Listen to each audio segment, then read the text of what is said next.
Hey guys, welcome to She Knows Arsenal. My name is Jessica and I'm your host, and you can follow me on Twitter at It's Jacinho. So we have a lot to talk about. I thought today that we would talk about the Fulham game, and what that means, just basically the loss, or not the loss, we tied, but how it, would play on the Europa League and all that kind of stuff. But no point to talk about that because we may not even be in the Europa League. All the news from, the breakaway clubs and the breakaway league for the Super League has been draining and confusing and ultimately damaging, for the football community.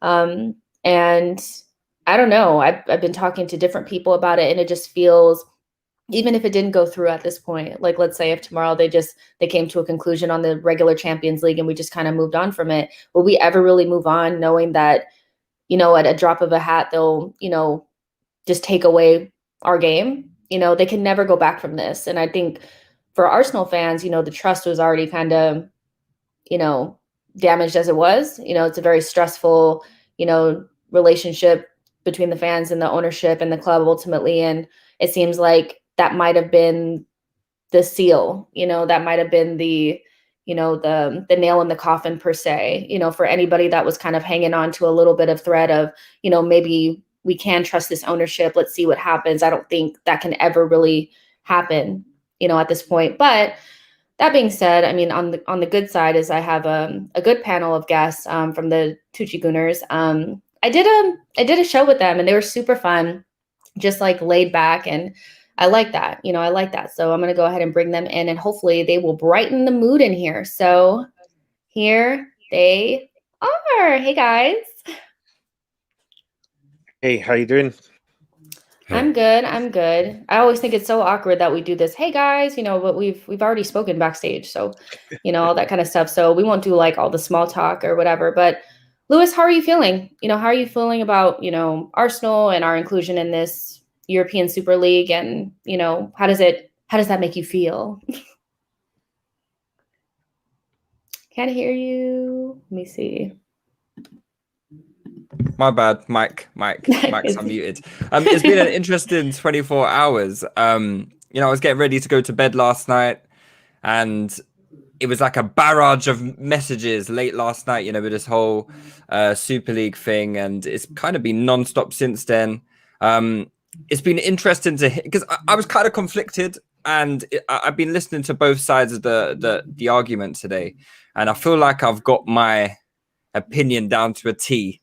And I feel like I'm quite confident where I sit within this, and I'm not angry and I'm not disappointed. I'm quite excited, but at the same time, I have a few concerns. So I can see both sides of the dynamic, to be fair.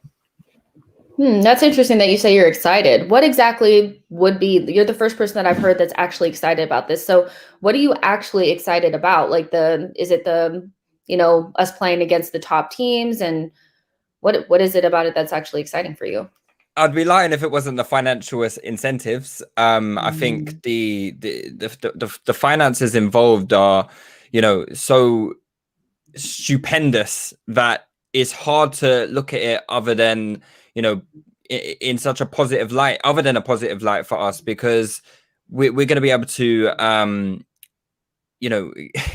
attract a very high caliber of player to this club.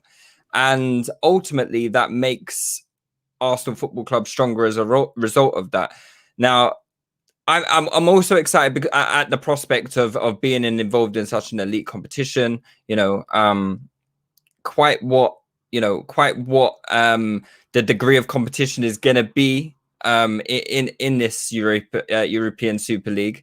But yeah, I think I'm just trying to see it from a more.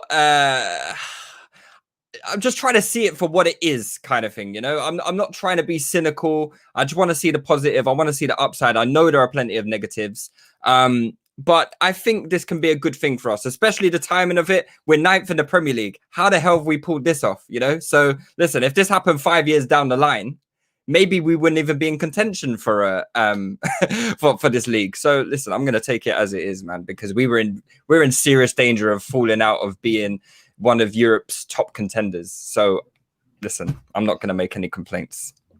I mean, I think at this point, like if you can think about it from Lewis's perspective of, how did we even get an invitation to this, considering the current state of the club? We might want to look at Arsene Wenger for that. He's the one who basically made lemons or lemonade out of lemons for years and kept us relevant way past our expiration date.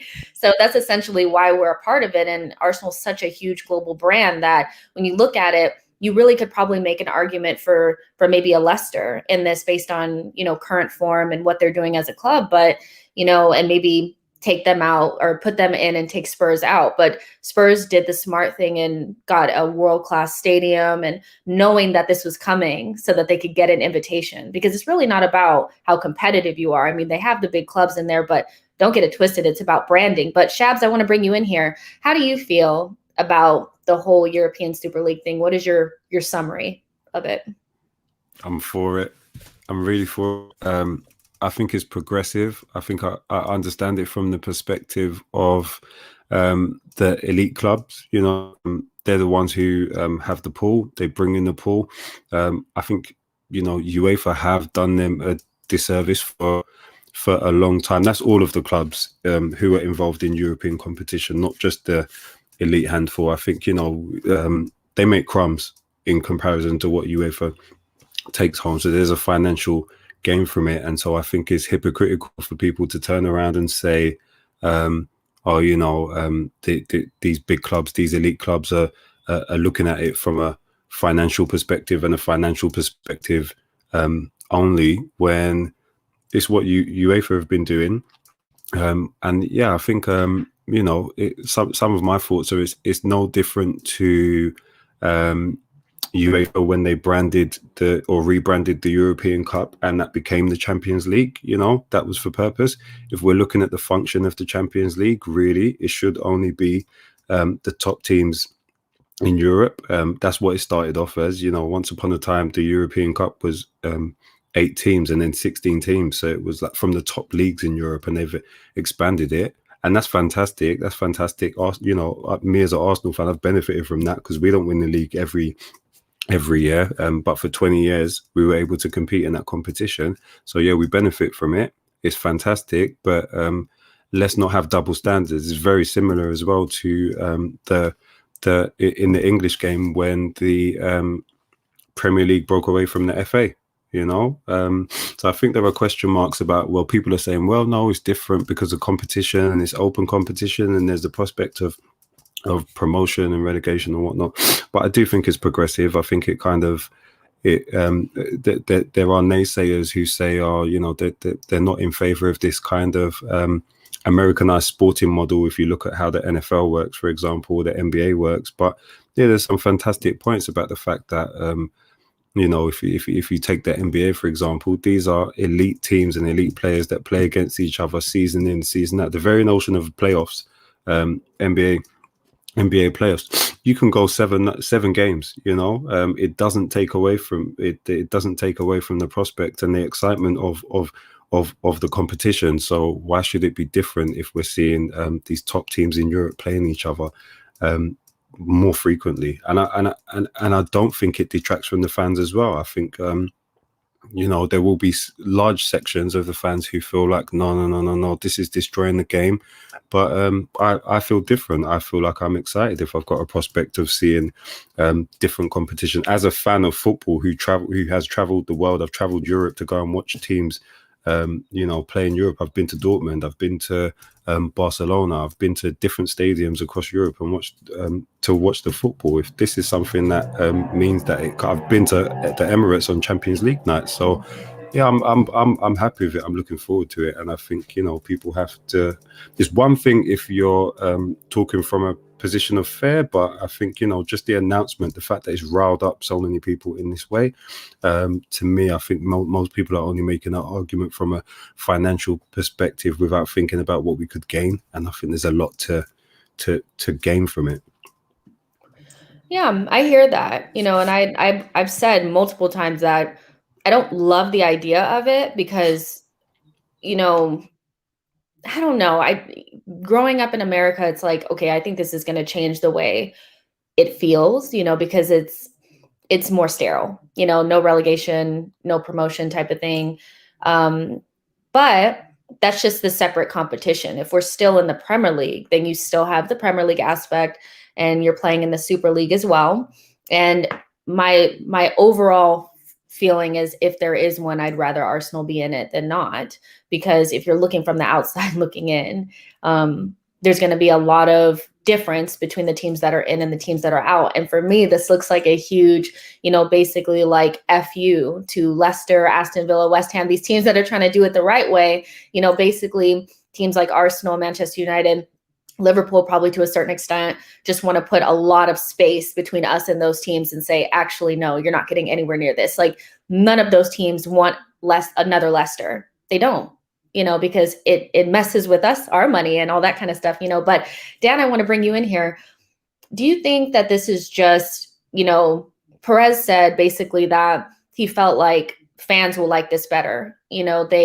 The games are not as competitive, and they will enjoy watching this type of high level elite football on a more regular basis. So is this kind of like the consumer doesn't know what they want, and there is an aspect of the fans maybe enjoying this when it actually is all said and done? Yeah, and I do definitely 100% agree with that. I think people, they love to sort of, I guess, project about how if Arsenal playing Juventus every year, it's going to get boring, it's going to get samey. But I remember back when Arsenal were in the Champions League and played Barcelona or Munich every year in under 16, they knocked us out. I don't remember anyone, not tuning into those matches because we'd played them the previous year. So I don't really see that as an issue. The Premier League, more often than not, it's the same sort of 14, 15 teams that are in there every year.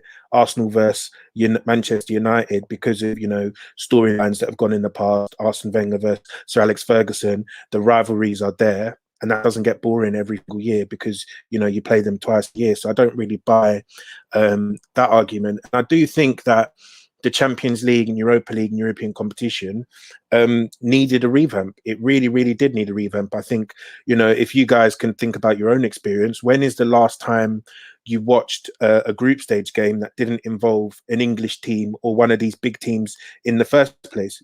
People don't tune into the Champions League to watch the likes of, Anderlecht play, I don't know, another your Ludogorets or something like that. That's not what people want to watch. That's not what people want to see.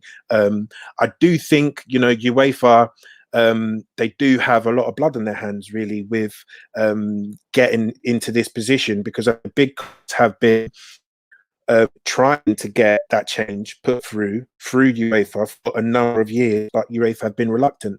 They brought in this FFP that really wasn't fit for purpose. There were a lot of promises that were made in the early 2000s to a lot of clubs. I think Arsenal were a big loser from FFP because of some of the promises that UEFA made about, what's going to happen to transfer fees, how they're going to prohibit spending in the future. That never happened. And so you had your likes of Man Cities, your Chelsea's come in, and they really disrupted the football market, and you've seen transfer fees go through the roof. You see more and more money coming into the game. So I think that UEFA is a pretty useless organization. I like the fact that the clubs are sort of saying, we own product, we're going to make our own product. And I think that definitely is positive disruption. I do think that when it does come in, there will be lower barriers to entry and exit than what have been posed. The thing is here is that these big clubs are saying, they're swinging the hammer and saying, look, we want our own way, we want more favorable terms, otherwise you guys are all going to lose out. And I think people need to not go so far in saying, oh, it's ruining football, it's doing this, that and the other, because I think what will actually come in will be a lot softer than what has been proposed, and I think it will be for the benefit of everyone. All of this Sky and BT and everyone and whoever else in the UK, in the US, is responsible for the broadcasting rights, etc. I think you need to look at what the Premier League product is around the world. So when I go to Nigeria, where I'm from, the Premier League, it's got its own channel. You can watch every single game.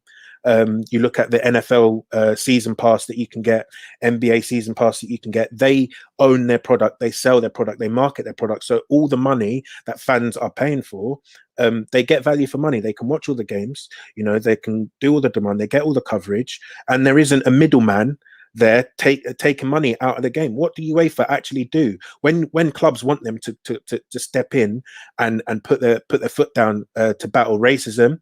They're not involved. They're not involved. They don't do anything. So, I think it's a pretty useless organization.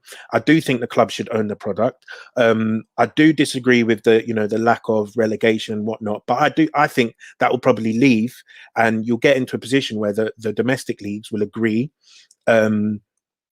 You get into a position where the domestic leagues will agree, as long as, the barriers to entry are not too high, then, let's get cracking. Bye-bye UEFA and hello European Super League. Those are really, really good points. And I agree with the aspect of this is not what this is going to look like. It's very harsh. The way it was rolled out and explained is pretty much the worst case scenario. And it's basically just a pissing match between the clubs and UEFA. And they're miles apart on the negotiation. And at some point, they'll come to a medium ground. I really think the clubs have the upper hand in this, because without the clubs and without the players, UEFA have nothing. So at some point they'll need to negotiate and figure out a middle ground. It still will probably be different, but if we're a part of it, which it looks like we are, then hopefully, it's something that benefits us. But do you guys think Arteta knew about this ahead of time? I think back to Willian saying that Arteta said that they would be in the Champions League within a year or something. So he may have had the inside track on this. Do you guys think Arteta knew about it and, that kind of thing? Or it's difficult because wasn't Vinay appointed to the European, whatever it is, like last month? So that kind of, and now we've just, we've said bye. We don't want to be involved with you guys anymore. So I don't know. I'm not too. I have concerns about just how well this was planned. It looks quite rushed to me, even though the process has been, obviously all the tweets are going around today about Wenger's comments in 2009 or whatever about there's going to be a Super League in 10 years' time, whatever. The process was always going to come, right? This was always going to happen. I think we always had this in our mind. But it was always one of those, one day they'll do a European Super League. And then finally, the day it's come, it just seemed to happen in such a puff of smoke. Like, boom, it's here. And it's like, wow, okay, how much thought has actually gone into this? And, because there's loads of things to think about. There's sponsorship, TV deals. They're talking about implementing this in August. I do wonder just how well they have prepared it, but the fact that they've got all the clubs on board, they will know a lot more than us. And I think that because of that, I've got a little bit more confidence in it. If it was a bit more split, then I would say maybe there hasn't been too much planning gone into it. But yeah, in that respect, I've got some confidence in it. Yeah, it seems desperate a little bit, like they know that they have to push this through in a certain amount of time. And I think it has something to do with the negotiations for the Champions League that were already happening behind the scenes, about the reconfigured Champions League, and whatever UEFA came up with, which is probably has something to do with money, wasn't good enough for the clubs. And they decided to push this forward to force the issue. So it definitely seems rushed. It wasn't rolled out gently, no thought to the fans. I mean, the mental stress on the fans last night was very difficult to watch. I was just watching on Twitter, just watching people just kind of like fall apart. And I'm just like, don't freak out just yet, because whatever they roll out is not going to be what we're talking about right now. If it is, then hey, I don't know, but you guys, let's pivot a little bit. I've been talking about this all day. And the comments are just like, they're long paragraphs about it. And I'm fatigued from it. I really, really am. I want to talk a little bit about the Fulham game because it happened and I haven't talked about it yet. And, I thought there were some good performances in there. I thought about you guys when I saw Bellerin, out there, and I thought, man, they must be going in on him because he did not have a good game and he has not been good. But is he gone? I think Fabrizio Morano said it's pretty much finished. He'll be gone. So thinking about the future, just really quickly, Who would you rather see in that right back position? Is it Chambers for you guys or something else?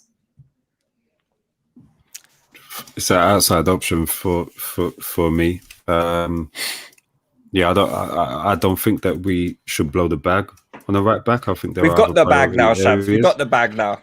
Yeah, what's the point of doing all this if we're not going to be able to get Hakimi or something really good? Maybe not. They want 40, give them 50. We'll remember the conversation we had about Hakimi a couple of about a month ago, us three. But the other side to that is that ain't Inter part of the ESL as well, so they've got the money that they for him. So we got to think about that too. But yeah, I think there are different solutions. You know, I could start throwing out names that I like. I've thrown out a few. I like that guy Çelik, the Turkish guy. I've watched a number of times now. He plays for Lille.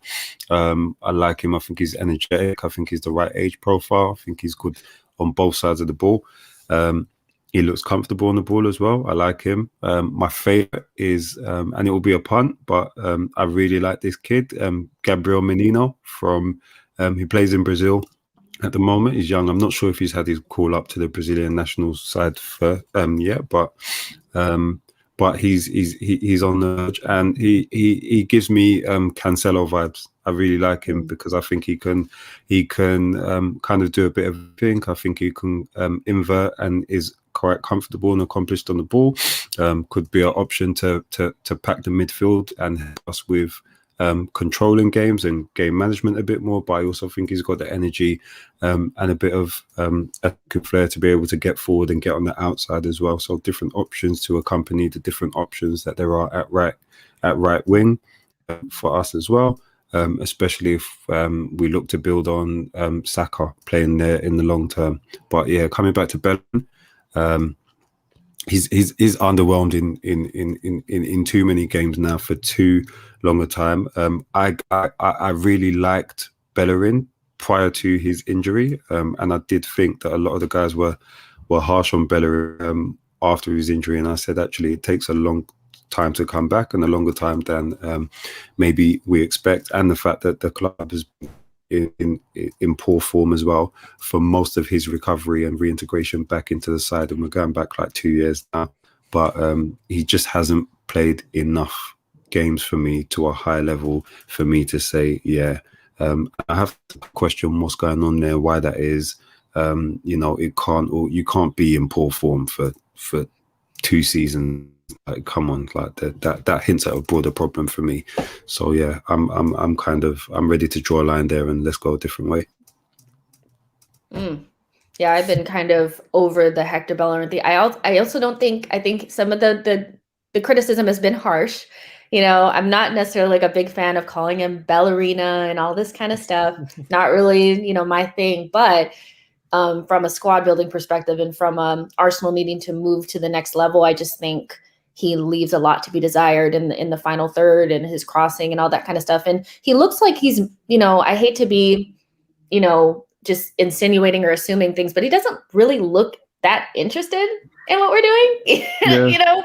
So it's kind of like, hey, you know, at least Chambers looks interested. Like he's like, yes, I'm on the field. I'm out here. I'm running hard. Bellerin looked like he couldn't give, you know, anything in the last game. So I'm happy for him to move on. I think it's the right thing. Lewis, you want to come in here? Yeah, no, I was just going to say, to be fair to him, when did he come here? When he was like 15, 16, was it? Yeah. So, and he's what, 25, 26 now. So he's been here the best part of a decade. You know, he's had some good seasons. He's had some bad seasons. I think it's the right time for his career as well, you know, just to try something new. He obviously, we all know what his life involves, like outside football. He's very interested in, you know, all sorts of cultural aspects of, you know, life in general. So yeah, I think it suits him. Get out of London. You know, I've never been a huge Bellerin fan personally. When Barcelona came in for him, what was it, like 3 years ago now, maybe, I was one of the ones saying we should sell him. We can upgrade him easily. You know, someone like Ricardo Pereira at the time I thought was readily available from Nice. Should have gone for him. And he would have cost a fraction of what Bellerin would, that Barcelona would have come in for Bellerin. I think there was like touted about 30 million or something at the time. We could have got Pereira for maybe about 14 or 12. Can't remember how much he went to Leicester for. But yeah, I mean, look, I think it's just time for him to move on, for the club to part ways, and let's go in a different direction, personally. Yeah, 100%. So, I mean, Bellerin is kind of like one of those where it's like, I think we know he's kind of gone. So, you know, we don't have to like go so deeply into the conversation. But somebody who just kind of started their Arsenal career who didn't have a great game, and it's kind of been up and down this season, it's weird, you know, is Gabriel, you know, and I think, you know, obviously the penalty was subjective. It was very like, it, you know, when you look at it, it could be, or maybe it wasn't. But I think he's been up and down. And part of that is because he only really plays well with David Luiz.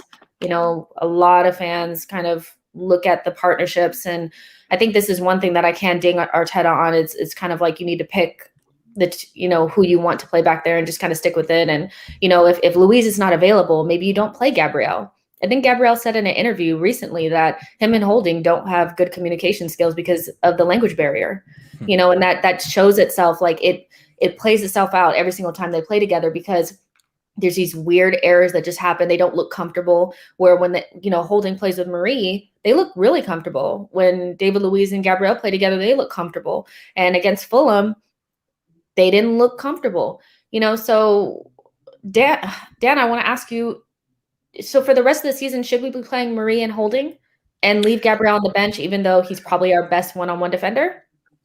Yeah, it's a tough one, right? Because I do understand it, and I think a lot of defending as a centre back is down to communication and partnerships. So I do hear the argument for starting Marie.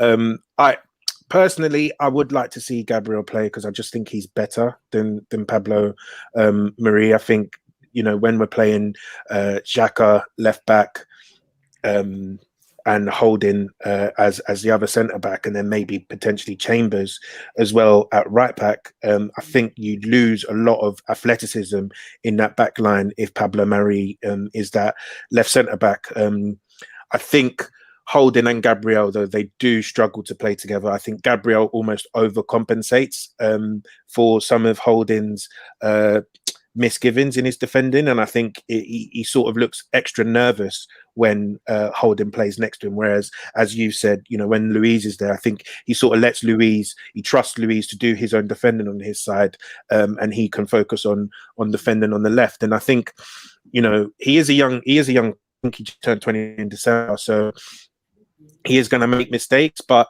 the way that these young players they learn and get better is through playing and get a minute. So I personally feel that I would play Gabriel. I think Marie is perfectly fine cover. I wouldn't be mad if Arteta did go with Marie, because I think he has acquitted himself well this season.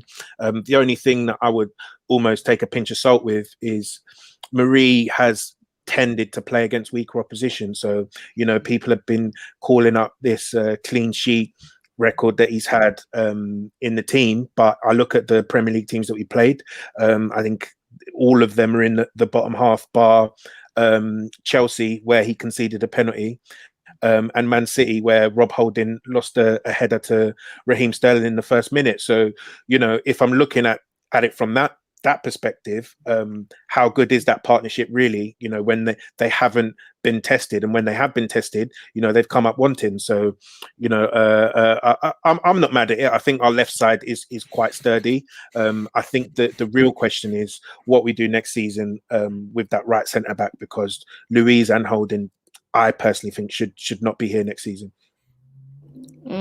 So you don't think Luiz should get an extension? That's basically what you're saying.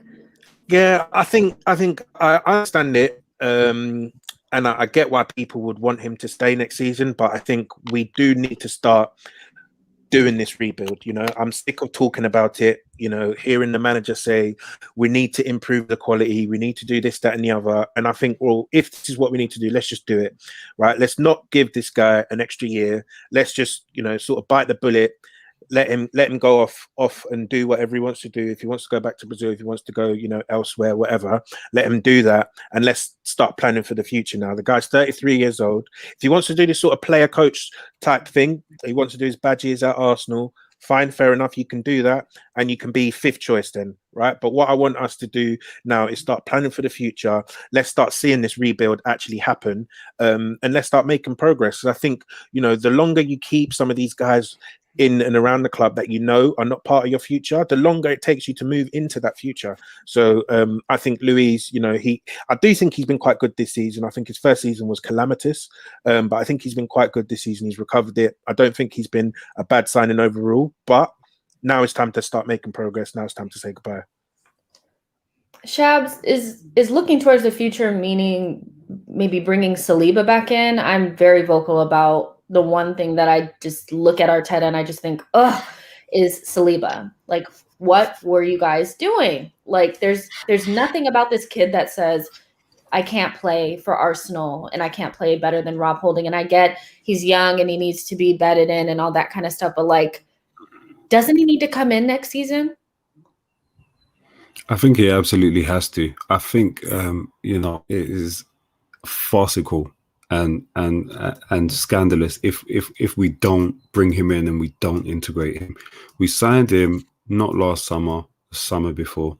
Yeah, he had the season back on loan at Saint Etienne, where you know, he played some games, but then he spent time out injured. You know, then the world was affected by COVID. You know, we recalled him. We didn't give him rights to play in his cup final, which I think, you know, we should have done. All of that hinted to, all right, we have plans for him. We have ambitions for this guy. You know, pre-season was pre-season, and then he's kind of frozen out, and it made absolutely no sense to me. I think we started him on 4 years. We've wasted 2 years of the 4.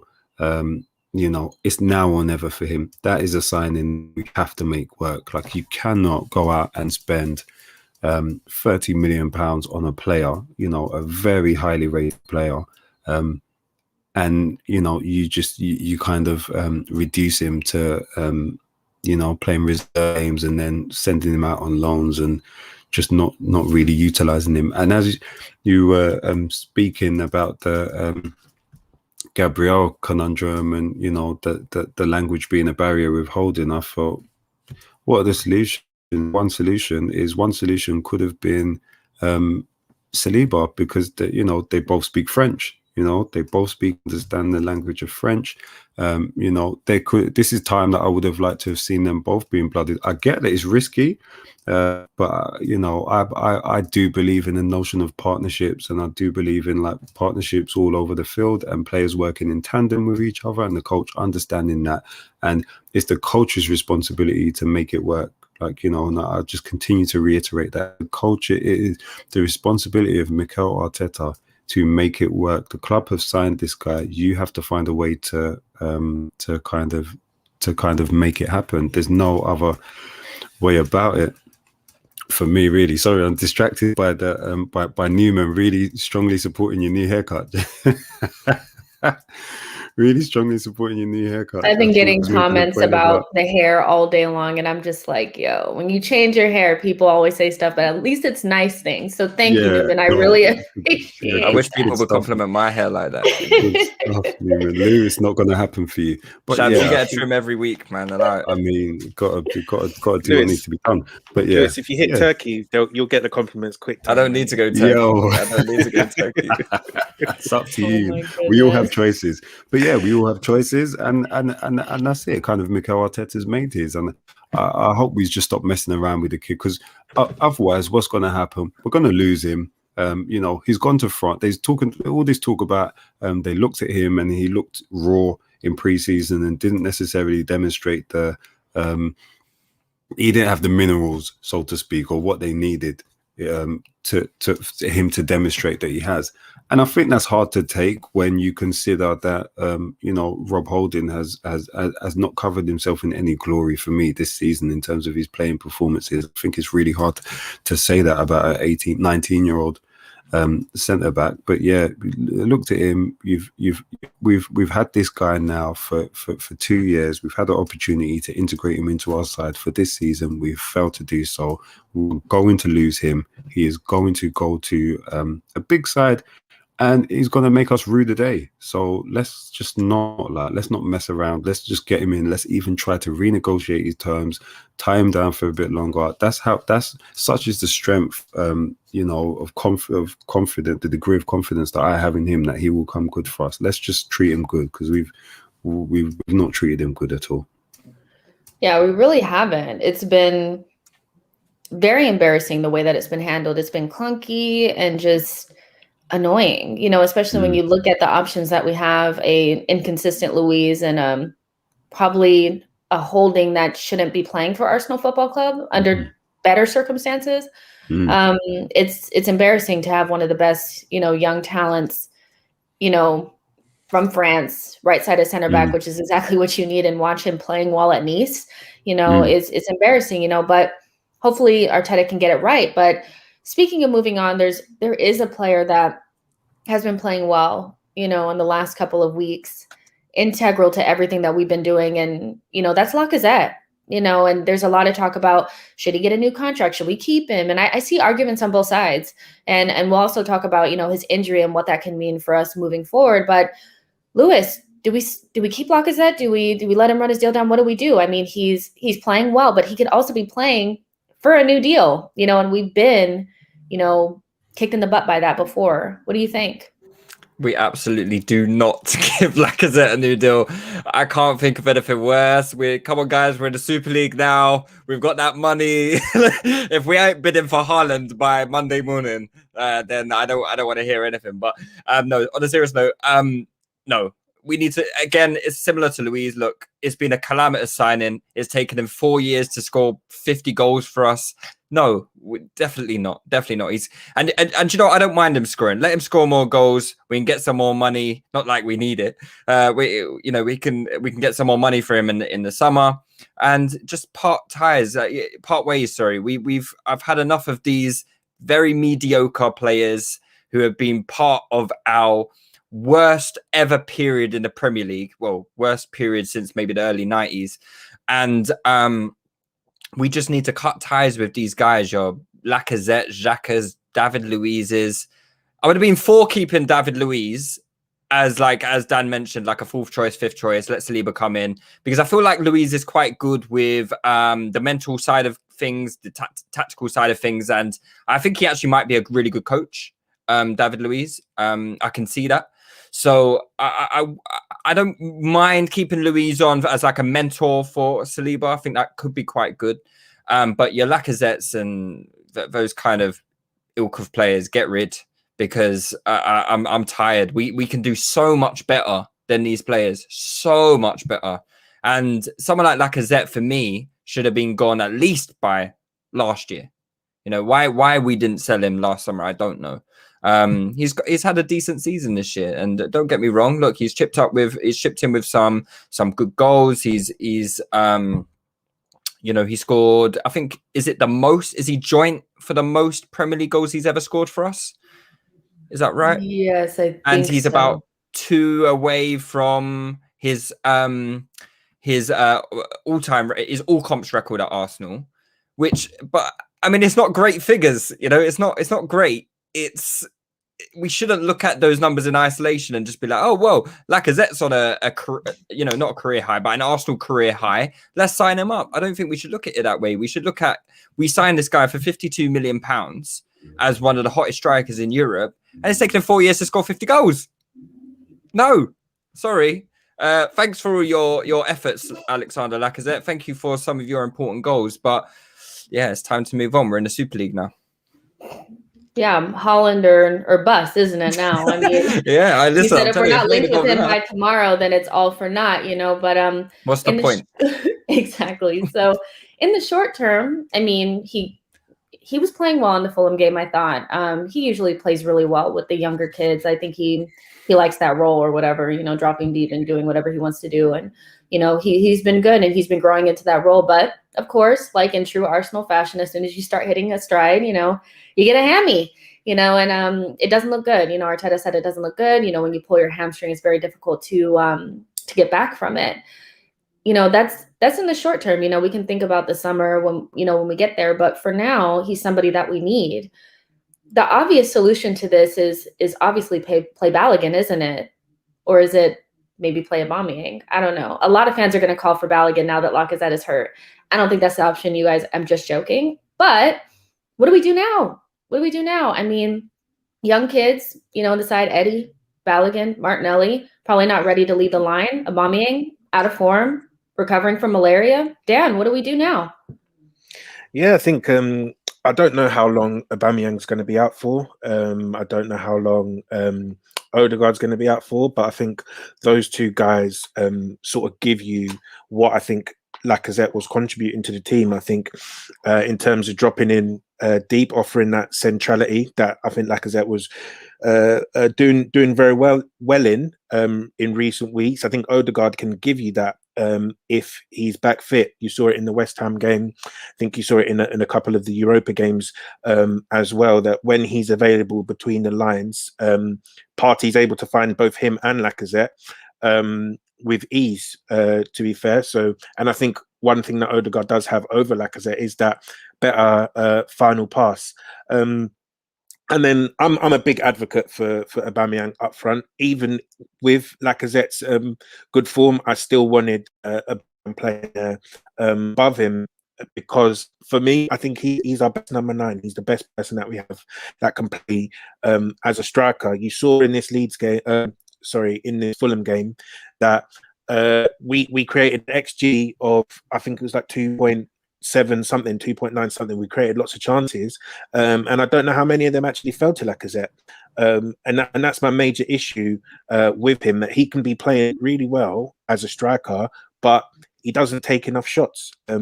He's not the one getting on the end of these chances. I think most of them fell to Martinelli. Pepe, when he came on, got the chances from the left-hand side and from the right-hand side as well. So for all of Lacazette's strengths, I don't think he creates enough threat. And before we played Spurs, I think Aubameyang was due to start that match against Spurs, because he'd been starting up front for us. I think he got a hat-trick against Leeds a couple of games before. Played against, was supposed to start, got dropped against Spurs, and then he started the next game in the Europa League against Olympiacos, I believe, and he missed everything under the sun, but all the chances were at his feet. So I feel like at the moment we're creating a lot of chances. We're dominating possession to an extent, and if that is the case, I want Aubameyang playing up front, and I want him on the end of these chances, because I feel like if we make chances, Aubameyang will score. And I think he's shown that over the years in an Arsenal shirt and in at his previous clubs as well. So as long as he's fit and he's firing, recovered from malaria, I know that's a tough one that can take some time to come back from. But if he's fit, I would play him, and if not, then I think give Martinelli a go, because he is very similar to Aubameyang in the sense that he takes lots of shots, he gets on the end of chances. So if we're creating, I back him to score. Yeah, good points. And I agree with the shots factor. I think that's a metric that's not always talked about. But I was listening to, I think it was like Arsenal Vision, and they were talking about shots are one of those types of metrics that you use that kind of can show you whether or not a player is good or not, or can play in that position. And the best strikers in the league usually take a lot of shots, which also means that they miss a lot of chances. But as long as you're getting into good scoring positions, you're probably going to score 1 or 2 of those. I mean, you only need a couple of shots to really make them count. And Martinelli, I think, had 3 shots against Fulham and like 2 chances created, which is really good for a player just kind of coming back into the fold, and a young player at that. And every time he gets the ball, even if I think that there's a better pass or something like that to do, I'm like, forget it, you shoot. Because we need him to start feeling confident and getting those goals under his belt. I mean, why are you going to pass it to Ceballos in the box? Like, what are you doing that for? You know what I mean? So I think Martinelli has been great, but I thought his performance against Fulham kind of underrated. Some of the runs that he was making. I mean, obviously he was making runs and certain players were not seeing them, or were turning backwards and passing back to the defense. But his movement was great. Shots were great. Speed was great. Shabs, are you loving Martinelli? What do you think is this kind of like the ceiling for this kid. Are you happy to see him back into the fold? Because I know I'm like ecstatic about it. I love it. I'm definitely happy with him. For me, it's about him getting minutes. You know, and you know, we were ready. We were on Arteta's neck, you know, when he was just not using the guy, because I think there were so many opportunities where he could have given him meaningful minutes. I don't want to see Martinelli coming on for like 5 minutes at the end of a match, or I want to see him get meaningful minutes and game time, because that's how you develop as a young player. I like him on the left. I do not see that as his long-term position. I see that as somewhere that's quite easy for him to kind of break into the side at the moment. I see his long-term position as up front. I'm not one of these fans that loses my mind about him when he plays on the left-hand side. I think he does, you know, he's got great input, he's got great output, he works really hard. You know, I think that's one of Arteta's non-negotiables. Is that you have to work hard. I like that. I like the combination. It wasn't in the Fulham game. Was it the game before that against Slavia Prague? But I think one of the things I noticed, ESR was playing in the 10, Laka was playing up front in the 9, and Laka was dropping really deep into the 10 position. ESR was drifting out wide over to the left, and it left loads of vacant space for Martinelli to kind of run in behind. So I think he can be, and he was our furthest player forward as well.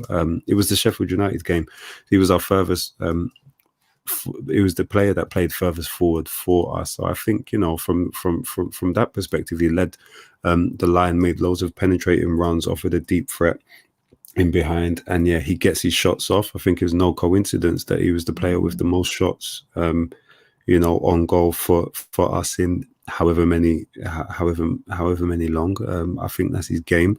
My one downside about him playing on the left is just his ball retention is not as good and not as effective as I would like it to be. I think I saw moments in yesterday's game, for example. There was one really easy ball where actually rare sighting of Arsenal on the break, rare sighting of Ceballos playing the ball forward first time, and you know, and what's his name, Martinelli kind of took it, drifted infield, Saka ran on the outside of him, and I think it was an easy pass, uncontested, that he could have played to Saka, and he did something else, and it didn't quite make its way to Saka. And I thought, that's an area that I think he needs to improve. People talk about him not being good in build up. That's not a build up thing for me. That's about decision making in the final third when it doesn't result in getting your shot off, and then it's about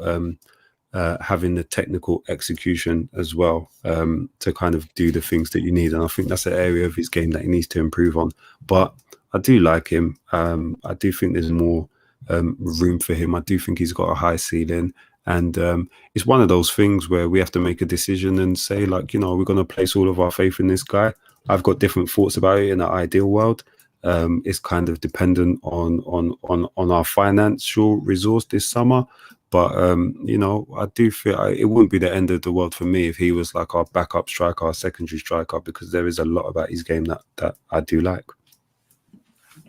Yeah, I agree with all of that, really. I think Martinelli's just one of those where my biggest fear is that in order to fit him into a system, we'll strip him away of some of his dynamism. And I think he's one of those players that you just allow it. You know, you let him be a little messy. You let him not make the right passes all the time, because he's going to make it right at some point. And I feel the same way about Pepe as well. You know, I think Pepe has been inconsistent, but certain players have, you know, talent that only really shows up in special moments, and for the rest of the time they look like Bambi on ice, you know, or they're really frustrating type players. But sometimes you have to allow it because they're just special players, you know. And I think if Pepe and Martinelli have enough end product, Arteta's just going to have to cope with it. You know, there's no point in playing the Williams of the world, you know, or, you know, because they're safe. You know, like, we don't need safe. We need risk takers. We need the better players to play. And I think that's been one of my criticisms of Arteta, is that sometimes he's went with safe, and that safe player has been a hindrance to us. A big example of that in the Fulham game was El Neni. the kid was just saw the pass like as clear as day and turns backwards and passes it back like, hey, I'm keeping my 97% pass completion. I don't need that, buddy. I need you to actually pass it through to ESR because that's what we need, you know. And I think the days of, I've always stood firm that I think El Neni needs to go. I don't care if he's a decent squad player or whatever. He needs to go. I'd rather see a young, you know, kid take that position because that's good for us long term. El Neni taking up a squad position to have 97% pass completion, passing backwards, to me is so frustrating. The man is like almost 30 years old. What are we doing with him? You know, he really, really frustrated me. And I know people will say like, well, that's not his job. I'm sorry, if you're standing in the middle of the field and you just receive the ball in a progressive position and you turn backwards and pass it to Rob Holding or Hector Bellerin, your job is to pass it forward to make the obvious pass to ESR because we need a goal. So don't tell me that's not his job. Lewis, were you frustrated with El Neni, or is this just par for the course to have mediocre players in your team and say they're good squad players? I don't think El Neni is a good example of what that player should be, but maybe you should ask Dan because he seems to think El Neni is a more progressive player than Ceballos is, but we can get onto that later maybe. But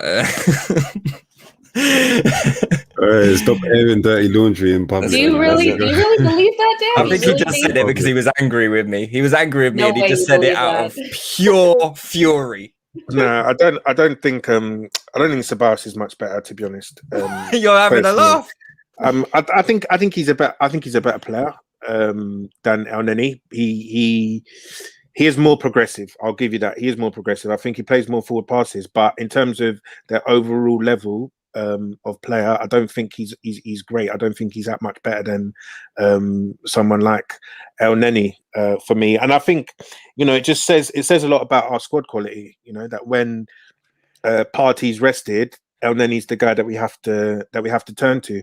And I think it says a lot about the club itself, you know, that whole sort of culture of standing still, you know, because when did we sign El Neni? I think it was January 2016, right? And I think he had an okay 6 months for the end of that season, and then for the full season after that, you could see that El Neni was not it, you know. And then I think Mertesacker retires after the FA Cup, and they give him the number 4 shirt, right? And this is that sickened me to the bottom of my soul, right? Because I was like, how, like this is a shirt that's been worn by, you know, top legends. And we're giving this shirt to Mohamed El Neni, right? Who we should actually actively be looking to move on in the summer. You look at other clubs, you can look at Manchester United, and it's even brings they have like Fred and them man stars. No, but as in it even goes back to the point about Lacazette, right? So you look at Chelsea, they signed Bakayoko, that guy wasn't it, and they did everything that they could to get him out. Same with Danny Drinkwater. They were only there for 1 season. You look at when we signed Lacazette, they signed Lukaku and Morata, I believe, right? And I personally think Lacazette was the worst of the 3 strikers that we signed, and they signed those 2 for more money than we did. After 1 season or 2 seasons, both of those players are no longer at those football clubs. Yet Lacazette is now staring down his final year of contract, right? So what does that say to you about Arsenal? That you add El Neni to that. We signed this guy in 2016. Not only is he still here, I think he's got a year left on his deal after this summer as well. There's a whole status quo that players who we all know as fans are not good enough, are not going to take us where we want to go. They're still here. They're getting a number 4 shirt. They're getting a number 8 shirt. They're in a number 9 shirt. Do you know what I mean? It's a bit ridiculous, and I think it just says everything about us as an institution. That guys like El Neni, Arsene Wenger tried to get rid of them, and we're 2 managers later, these men are still rocking up to start games for us in the Premier League. Agreed. I know the question was directed at me, Jess, but you know, Dan just took charge. I know he's Dan just stopped. He said the number 4 and that killed me. I forgot that they gave him the number 4. Obviously, they took it away and gave it to Saliba. That shows you that he wasn't supposed to be here. You strip somebody from their number, they're not supposed to be here. You know, and I think that this is a good point, is because of Guendouzi.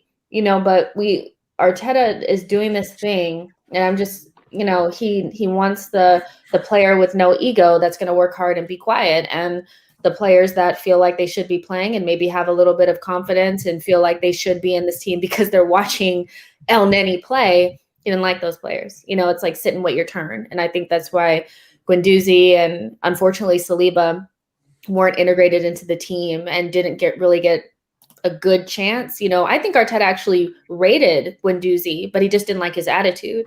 But I'd rather see Guendouzi running around like a chicken with his head cut off.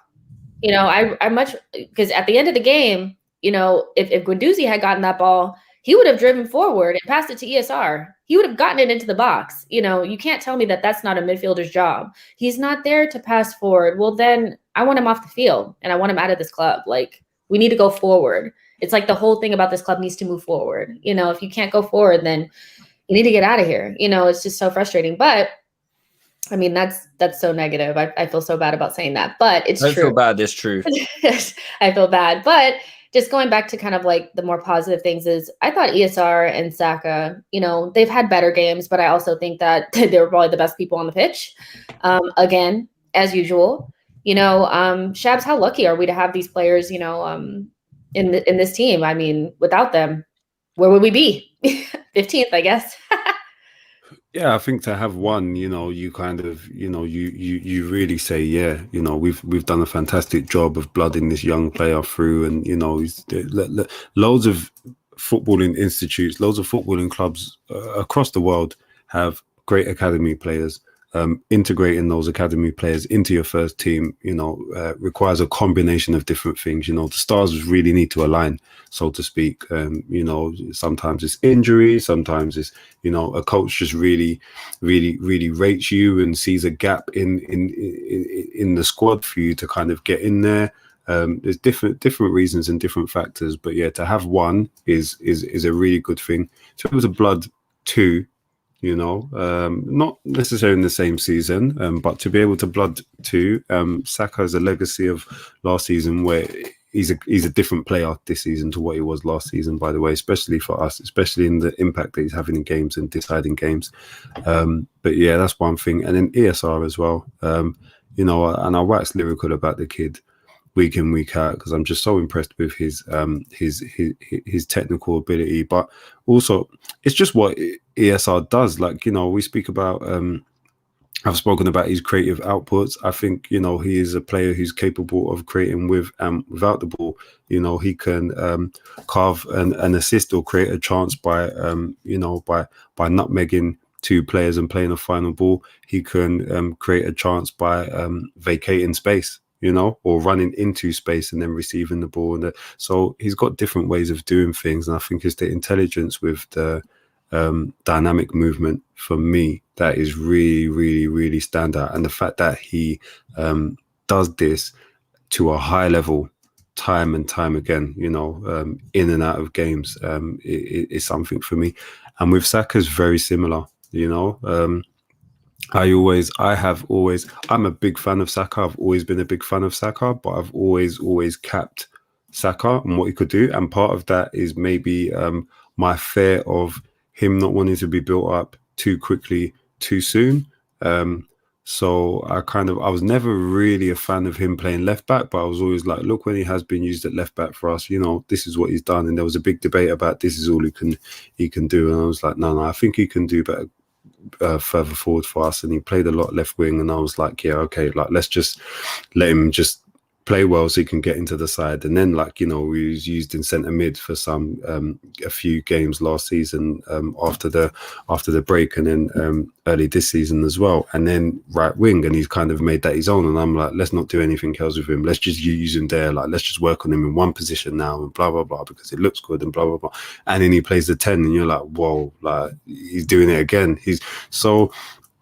I just think there's so many levels to his game. There's such a level of intelligence to his game. I think we are so lucky to have the both of them. We need to do everything we can to keep hold of them. We need to be really, and I think it's clearer with Saka as to kind of what our hopes are for him longer term than it is with ESR. I think with ESR, there's probably still a a view, amongst the fan base as well. Maybe it's because of his injury record or whatnot, but to get in to get in an established number 10, can we try and keep Odegaard? Can we try and get in another player? Maybe it's just a need to have an additional creator and not place the sole burden on him. But with Saka, it kind of, there isn't really that talk. We're not looking at another player to kind of come in and compete with Saka and blah blah blah blah blah and protect him. It's like Saka's the starter. I just think we need to hinge some of our attacking model and our attacking output on these two guys and kind of build around them moving forward based on the way that they play, and think about solutions that can complement these guys. And that's both in the finishing line, that's in front of them, and that's behind them as well. Yeah, I agree with that 110%. We need to be building around these players. And I think it's just, seeing Smith Rowe, and I mean, he had a really good shot against Spurs that hit the bar. He had a goal that was disallowed, I think, in Europe as well, against Slavia Prague. And then, we had more goals chalked off, against Fulham. And I'm just looking at it, I'm like, I want these young kids to get these goals that they deserve. And who else scored one that got chalked off? It was Danny Ceballos, I think. He had like a header. Then Martinelli did score against Fulham and then chalked off. Please tell me you guys are just as annoyed as I am about VAR. Like, I don't even celebrate goals anymore because I'm just like, what is this joke that is VAR? Like, you guys may laugh at me, but, the MLS is not as good of a quality. We already know that. But one thing that they did get right is they know how to use VAR correctly. They don't re-referee the games. The checks are like that quick. And, if you were, on the same line as the defender, you're on, and it has to be clear and freaking obvious. I think that's the point that they're freaking missing. It's clear and obvious, and a toenail is not clear and obvious. Lewis, do you hate VAR just like me? Please tell me you do. I can't stand it, Jess. I'm with you 100%. Like we had this long conversation yesterday on our Discord server. Me and Dan were going back and forth because Dan was saying he loves VAR. He's a very strong VAR advocate. But me, myself, I can't stand it. Like after every goal, I have to say it's offside. It's definitely offside. I have to, do that reverse psychology to myself just so I can celebrate the goal at the end. It's absolutely ridiculous. I can't remember the last time I put my heart and soul into celebrating a goal. Can't remember, because there's always that 1%, not even 1% anymore. It's like 50% of me is telling me there's something wrong with this goal. Something is going to be disallowed, something that we haven't seen, it's, I just can't get with it. And like you said, I haven't seen how the MLS, use VAR, but I've seen how other leagues use it, and it doesn't seem to be all this hoo-ha and measuring toenails and bum cheeks and stuff. It doesn't seem to be that complicated in other leagues. And I just feel like with the rule how it is now, I'm not even convinced the technology is up to the standard that it needs to be to make these margin calls. Like, how accurate is this technology? How thick are the lines? Because sometimes they'll draw lines and I'm like, I'm certain in the last VAR check, the line was thicker, so who is judging the thickness of these lines? Who is doing the drawing of lines? Because even sometimes I'm seeing, it looks like, maybe it's my eyes. Maybe I'm getting old, I'm 30 years old now. So maybe, I'm losing my eyesight. But sometimes it looks like there's a kneecap in front of the toe. So it should be onside. It's just ridiculous. I can't, if people really want a reason to hate football and people are saying this Super League is ruining football, I think we need to look a little bit closer to home, because VAR is what is really ruining football in this country. It is driving me absolutely insane. Sorry, rant over. I agree with this. I just need to be able to celebrate the goal and not be like, but there's a VAR check, and then be sitting there while they put those raggedy lines up against it, and they're moving the subjective angle so that it makes sense, or they don't even freaking show it to us. And when we score, and this is me with my tinfoil hat, I don't care, I'm an Arsenal fan, tinfoil hat, maybe it's conspiracy, but when we score, them lines are out. They're going with the rulers and everything. When other people score, it's quick. What's that about? What is that about? It's so freaking annoying. And it's just, it's bad enough that the referees are not good, but now you have somebody sitting way off in another city looking at it like, oh, I don't know, let me get out my little lines and my subjective angle and make a decision, that's going to cost you 3 points. It's just so annoying. But Dan, why is VAR the best thing since sliced bread, and why are you a big advocate of it? I mean, this is insane to me that you think it's good. Explain. I mean, don't listen to Lewis, the propagandist, right? He's putting words in my mouth. But no, I think the offside thing, I don't actually have too many problems with it. I do get what people are saying, about the toes being offside and whatnot. That's not necessarily in line with the spirit of what that rule was meant to be for. So I understand that. But the reason I don't have an issue with it is because I think that is probably the fairest rule that is enforced by VAR. Every single team, if the toe is offside, the goal's not going to stand, right? And I get, there's this talk about the technology, is the line being drawn in the right place, is the camera being stopped when the ball is played and all that stuff. So I think as technology improves, you see stuff in cricket, you see tennis with their hawk-eye, whether the ball's in or out. I think those are things that can come into football, so exactly when the ball's played, when you can freeze the camera. I think Arsene Wenger was talking about it being automated offsides, and in a split second, so you get rid of the whole line drawing and whatnot. So I think as it evolves, I think that's good. I do think now with VAR there needs to be some rewriting of some of these rules, right? So if you do want the offside rule to be a bit more in line with what it was supposed to do originally to prevent goal hanging, there's ways that you can rewrite the rule so that if it's the same position on everyone's body, right? So it's from where the center of your chest is, say, if that's offside, then you're offside because and you can do it like that, but then you're still going to end up in a situation where you're drawing the lines and that. But I think VAR was brought to improve consistency and to make the rules be implemented more fairly. And I think with the offside rule, that's one thing that it does do, because every team is subject to the same rules.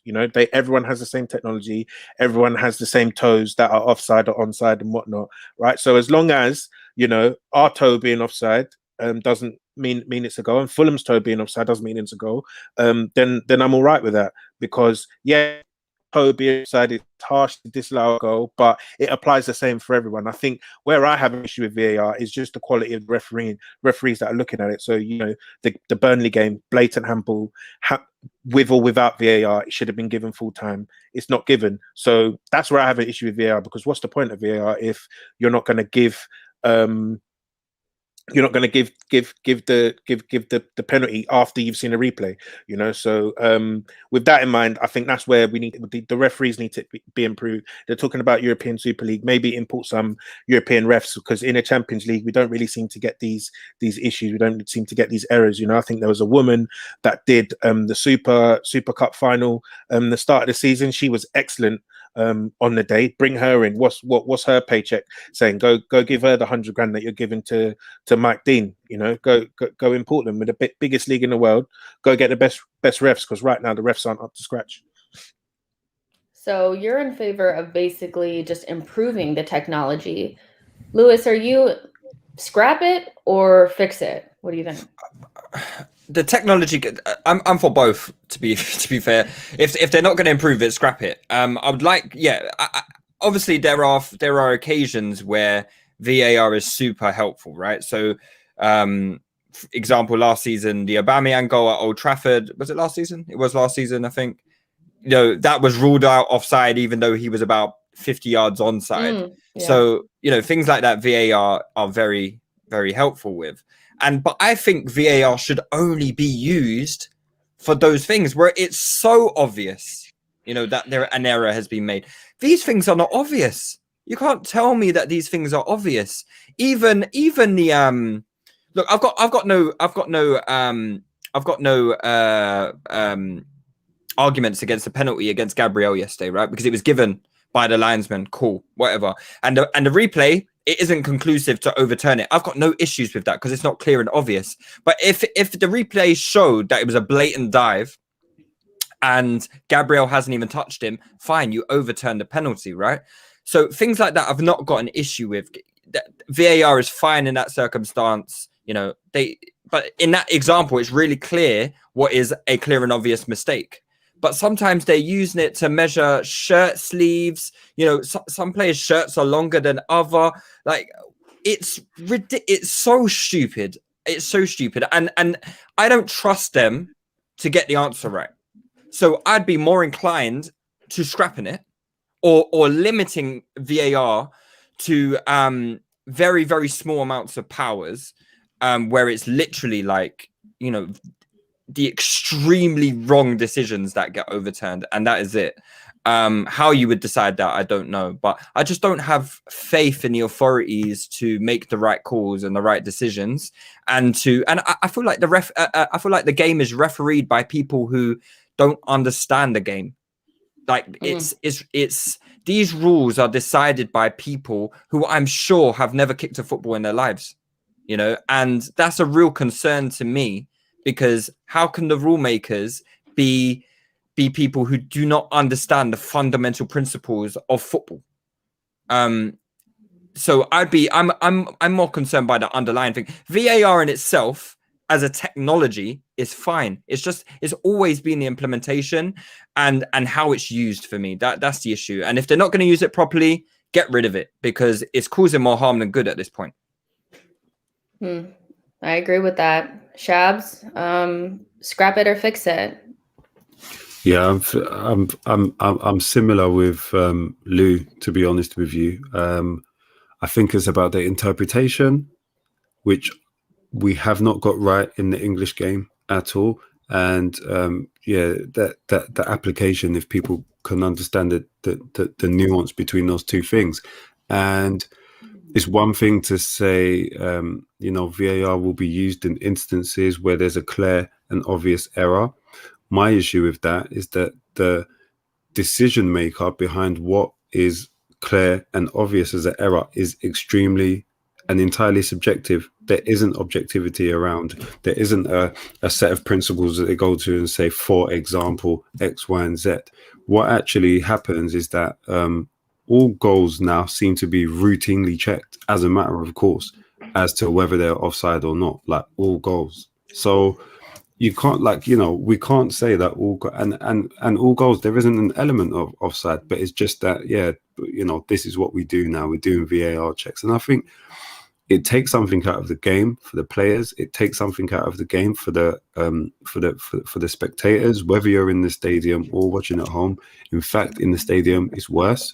You know, I have been to Arsenal games at the Emirates where goals have, since the implementation of VAR, when goals have been scored, where everyone's looking at the screen, you know, in the stand, like everyone's looking to say, like, what does it count? Does it stand? Does it not? And that's just a joy killer. It is an absolute joy killer, and it's not kind of the football that I know or that I'm used to. And I also can't see what is being done to kind of acknowledge and recognize the degrees of inconsistency in the application of the rules.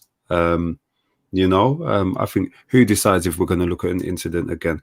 And I'll say, like, you know, these incidents, like these famous incidents, like the back end of last season where Eddie Nketiah got sent off in the Leicester game for the foul. You know, and that was, you know, that was quite harsh, but, you know, he's turned, high foot, whatever. Decision happened. They always look worse in slow motion as well, though, don't they? This is the thing. Just like the Aubameyang against Crystal Palace one, it was they watched it long enough to make it into a red. They initially gave it a yellow, and then when you see it and the fans are screaming, you make it a red. That's one thing. Well. So that's one thing. The very next day, the Tarkowski, I think Man United were playing Burnley. Tarkowski, there was the foul. Who got kicked? An absolute horrendous kick, like above the knee. I don't even think the player got booked. Yeah. Can you remember what I'm talking about? Yeah. I don't even think the player got booked.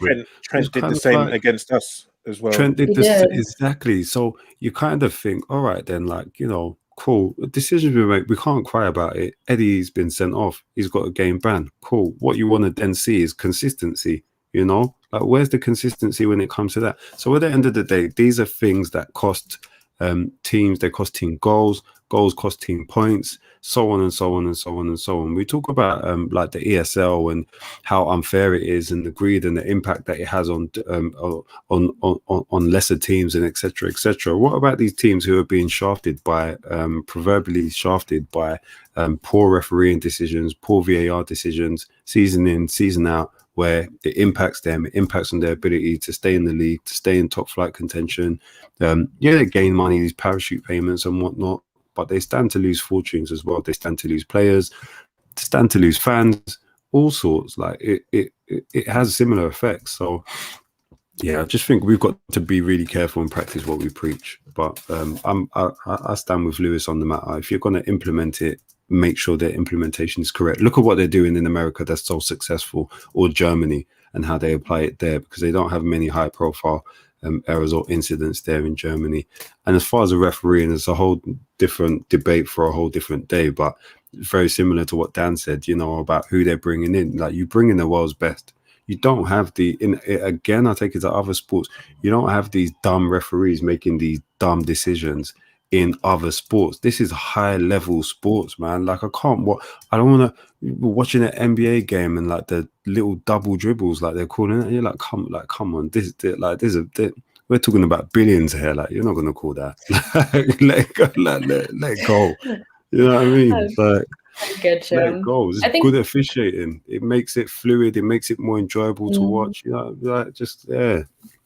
I agree with that. You know, and I think we're all just kind of saying, like, we like the technology, we like the idea of it, just implement it correctly, get the right people involved with it and make it better. You know, a lot of times when you put something through or you do something for the first time, it doesn't work out, but they need to improve it because it's taking away from the joy of the game. There's been so many bad calls this season, you know, that have just, and I want them to go back and look at certain rules and change them. Like the call against David Luiz, I think that's a loophole, you know, against Wolves. That's a loophole that doesn't really make sense to me. And it's only really, it's a really convenient loophole when you see somebody with curly hair named David Luiz, where you're like, yeah, reputation. Another reason not to extend him, by the way. I'm not here for these biases. I can't just to get people who are not biased. Don't have these biases against them. But that's another one. That's another good example. And then you think about Bruno Fernandes when he raked Granit Xhaka, Granit Xhaka down his Achilles. He raked him down his heel in the Man United or what game. happened to Virgil van Dijk? You know, it's like you can't give a red card after because the play is over. But look at the damage that Pickford did to Virgil van Dijk, and that started the capitulation of their season and could potentially end Virgil van Dijk's career. You know, a lot of players don't come back from those type of, you know, but because it was after the play or it was offside, it doesn't count. That was a horrendous tackle, you know, so they need to just go back and amend some of this stuff. I think, you know, fans like change. I think, you know, and just going kind of back to like the ESL thing, like a lot of people are saying like fans don't want change. They do. They want progressive change, but they want it to make sense, you know, and looking at rules and changing them based on the fact that you're really just making stupid mistakes over and over and over again. Just change the rules, amend them. We'll live. It's fine. But to look at certain things and just be like, oh, I'll just use that when I feel like it. It's just annoying, you know. But I do want to talk about, just really quick before we get off, is, you know, the difference between keeping the continuity of the team together versus prioritization for the Europa League. You know, if you look at, you know, Saka's, you know, hamstring injury, Tierney, you know, getting injured against Liverpool, and Lacazette getting injured against Fulham, you know, you could make an argument that maybe Arteta needs to prioritize the Europa League and not play really important players, you know, in the league because we don't have a lot riding on it. But then you can also say that this team is not good enough to prioritize anything. They need consistency. Shabs, what side of the line do you kind of land on when we talk about, you know, should we be prioritizing the Europa League or keeping the continuity of the team together, even though we'd be maybe risking important players? For me, it's the Europa League. I think that is that's my highest priority right now as a fan. That's the thing I'm invested in. I've conceded. The league is done. I think, you know, what I want to see is probably some experimentation in the league. I want to see like some minutes for the likes of Balogun. I want to see some, you know, I want to see some minutes I want to see something else. Show me that there's something else. If you are going to be here next season and we have to live with you, show us some things, you know, that we can latch onto and that we, you know, we can be, you know, happy about, or go into the new season a bit more positive. But I don't want to kind of risk performance at the Europa League at the cost of kind of trying to get it right in the league. The league is done. Like, you know, we're ninth. Even a win yesterday wouldn't have taken up. We wouldn't have seen the shift in our position had we won yesterday. You know, like, you know, that's what it is. That's where we're at the moment in the league. There's teams around us who have got games to play as well. Like, you know, we're not, by and large, like, we might increase our total number in terms of total points with some more victories, but I don't see that we can do anything that I can be proud of this team as far as the league is concerned. I can be proud of a Europa League win. I can, you know. I'll be damned if anyone tells me otherwise, you know. And then if we're gonna have this ESL, then we're gonna have this ESL, and maybe the Champions League doesn't matter after all. But let's, you know, we've messed up this competition so many times now. Let's make it right this time, and let's just go out and win. Like, don't play no games. So that will be my priority and my preference, to be honest. Dan, same question. You know, should Arteta be prioritizing, or should he be keeping the continuity, you know, of the team together?